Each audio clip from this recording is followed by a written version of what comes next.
예수님의 이 하나님 나라에 대한 여러 가지 비유의 말씀이 되겠습니다. 예수님께서 비유로 하나님의 나라를 설명하시는데요. 예수님께서 왜 비유로 설명하실까요? 어떻게 보면 이 비유를 가지고 하나님의 나라를 설명하는 것이 이 사람들의 하나님 나라에 대한 이 개념을 이해하기에 아주 가장 쉬운 방법이 비유였었던 것 같습니다. 상상하게 되는 것이죠. 머릿속에 그려보게 되는 것입니다. 논리적으로만 접근하는 것이 아니라 예수님께서는 그것을 우리가 그려볼 수 있도록, 생각해 볼 수 있도록, 상상해 볼 수 있도록 말씀을 전하신 것이죠. 그런 측면에서 우리는 하나님의 나라에 대한 좀 상상력이 있어야 될 것 같습니다. 상상력 말이죠. 자, 그러면 예수님께서 하나님의 나라를, 복음이 어떻게 이 세상 가운데에서 역사하는가, 그것을 이렇게 상상력을 발휘할 수 있도록 실생활 속에서 예화를 가지고 가르치셨는데요.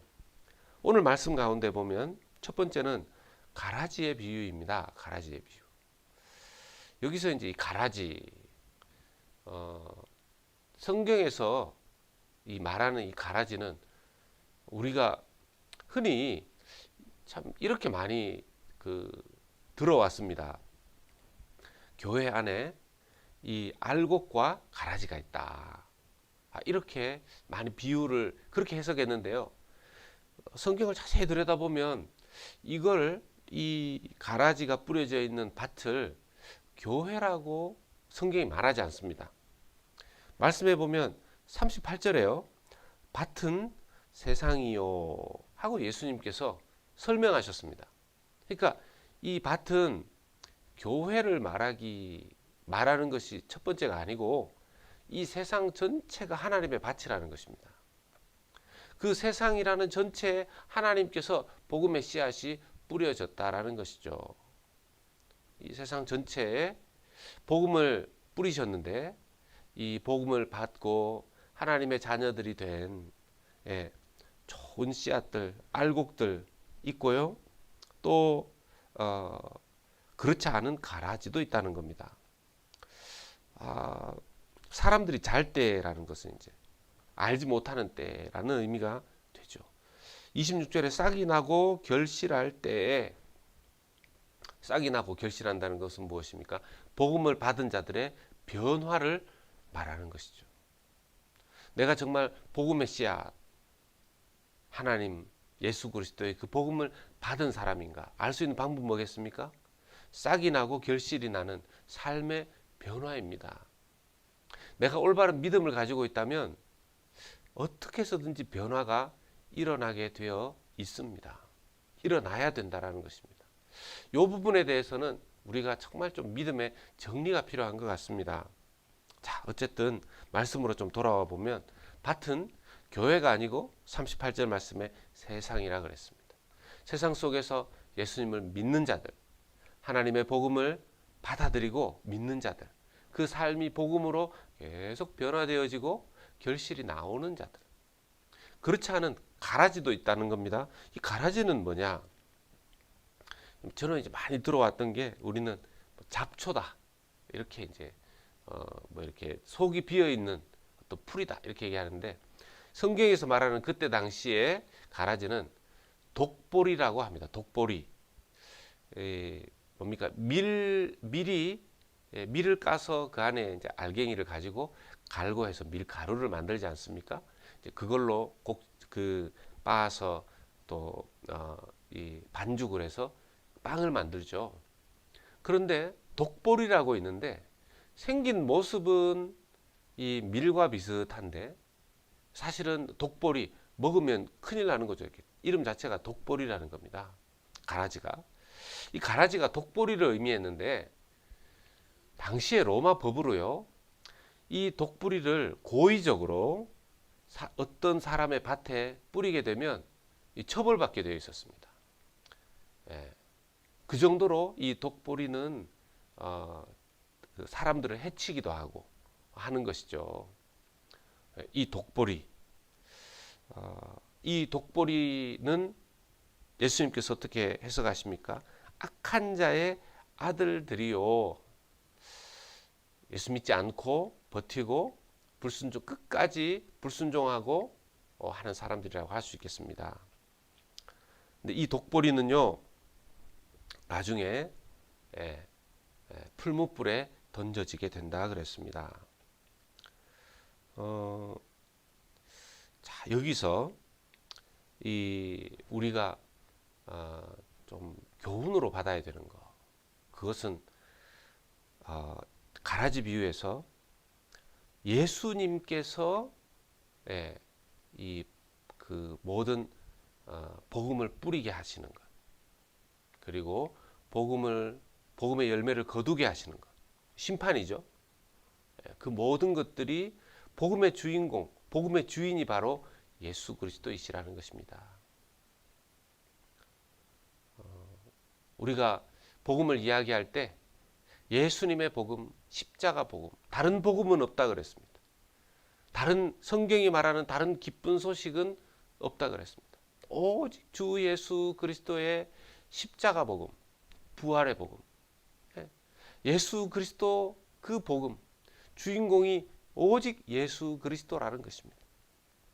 근데 이 복음의 주인공은요, 우리에게 복음 주신 분일 뿐만 아니라 나중에 종말의 주인공이 되시고 심판의 주인공이 되신다라는 것입니다. 우리가 그 예수님께 정말 내 삶의 믿음, 내 그 믿음의 중심 되신 그 복음의 주인공으로 늘 예수 그리스도를 바라보아야 되겠습니다.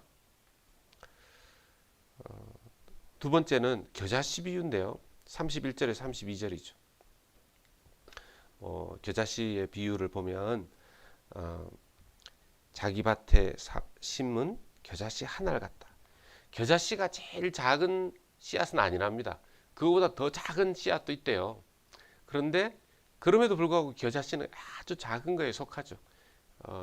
실제로 겨자씨를 본 적이 있는데 깨 크기, 깨 한 알의 크기 비슷하더라고요. 그게 자라난다는 것입니다. 새가 와서 앉을 정도의 식물로 자란다는 거죠. 무슨 뜻입니까? 겨자씨, 깨 하나의 사이즈, 너무너무 하찮게 시작되는 것처럼 보여도 하나님의 나라는 발전한다는 것입니다. 확장된다라는 것입니다. 누룩의 비유도 비슷합니다. 마찬가지입니다. 33절에 누룩의 비유죠. 가루 서말 속에 갖다 놓은, 그래서 이렇게 다 부풀게 하는 누룩과 같다, 이렇게 얘기합니다. 가루 서말은요 약 40리터라고 합니다. 40리터가 되면 이 가루 서말이 가지고서 먹을 수 있는 사람 숫자가 약 100명 정도가 먹을 수 있는 그런 양이 가루 서말이라고 그래요. 이 가루 서말, 누룩은 조금만 집어넣으면 되죠. 이 가루 서말 속에 집어넣으면 그 누룩, 막 부풀게 하는 그 누룩을 의미합니다. 이 마찬가지입니다. 이것도 하나님 나라가 이렇게 확장되고 발전된다 하는 것을 말씀하는 것입니다. 오늘 말씀을 쭉 좀 전체 요 세 가지의 비유를 들여다보면 하나님의 나라는 세상 속에서 공존한다는 사실을 우리가 늘 생각해야 되겠습니다. 야, 세상이 어떻게 이렇게 악하냐. 악한 뉴스를 듣지 않습니까? 인간의 탈을 쓰고 어떻게 그렇게 할 수 있느냐.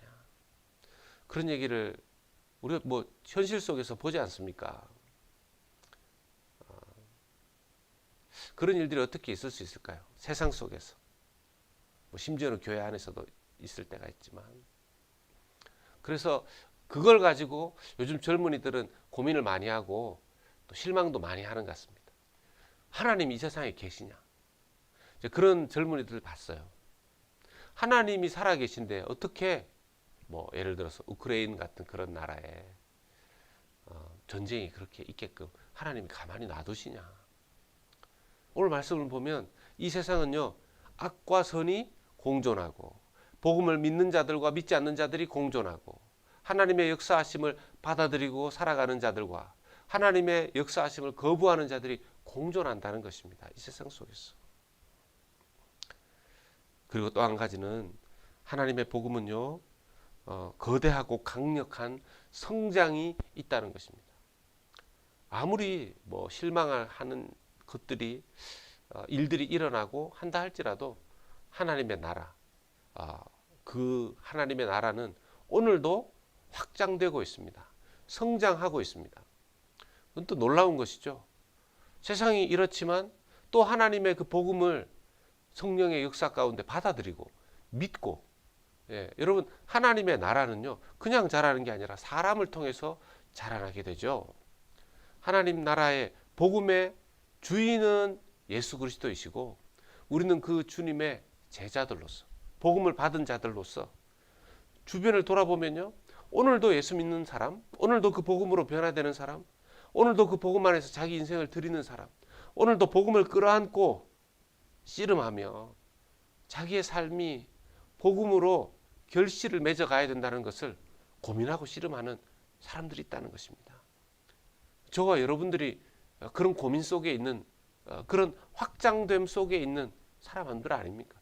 세상 속에 하나님 나라의 역사가 있고 또 교회 안에도 하나님 나라의 역사가 있고 우리 개인의 심령 안에도 하나님의 역사가 있다라는 것입니다. 오늘 말씀을 이렇게 생각해 보십시다. 하나님의 복음은요 살아있는 것입니다. 하나님의 복음은 능력이 있습니다. 하나님의 복음은요 우리 가운데 오늘도 일하시는 하나님의 능력이 되신다는 것입니다.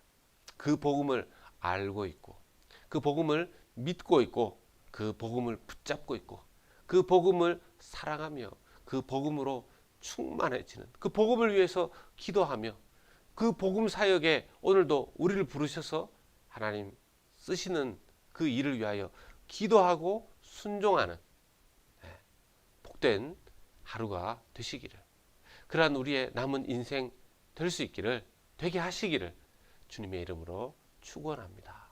아멘.